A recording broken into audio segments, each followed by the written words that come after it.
ಇವತ್ತಿನ ಬಂದ್ ವಾಪಸ್ ತೆಗೆದುಕೊಂಡಿದ್ದಾರೆ.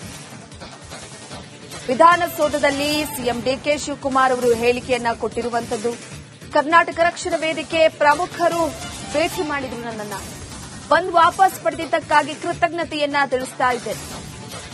ರೈತರ ಬೇಡಿಕೆಗಳ ಬಗ್ಗೆ ಮನವಿ ಕೊಟ್ಟಿದ್ದಾರೆ, ಅದನ್ನ ಪರಿಶೀಲಿಸುತ್ತೇನೆ ಅಂತ ಡಿಕೆ ಶಿವಕುಮಾರ್ ಅವರು ಹೇಳಿಕೆಯನ್ನ ಕೊಟ್ಟಿರುವಂತದ್ದು. ಬಂದ್ ವಿಚಾರಕ್ಕೆ ಸಂಬಂಧಪಟ್ಟಂತೆ ಈಗಾಗಲೇ ಅವರ ಬೇಡಿಕೆ ಏನಿದೆಯೋ ಅದನ್ನ ಈಡೇರಿಸೋದಕ್ಕೆ ಪ್ರಯತ್ನ ಪಡ್ತೀನಿ, ರೈತರ ಬೇಡಿಕೆ ವಿಚಾರವಾಗಿ ಕೂಡ ಪರಿಶೀಲಿಸ್ತೀನಿ.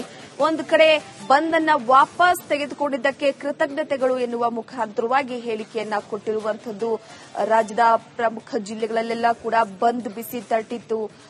ಸಂಘಟನೆಗಳೆಲ್ಲ ಕೂಡ ಒಗ್ಗಟ್ಟಾಗಿ ಬಲ ಪ್ರದರ್ಶನಕ್ಕೆ ಕೂಡ ಮುಂದಾಗಿದ್ದು.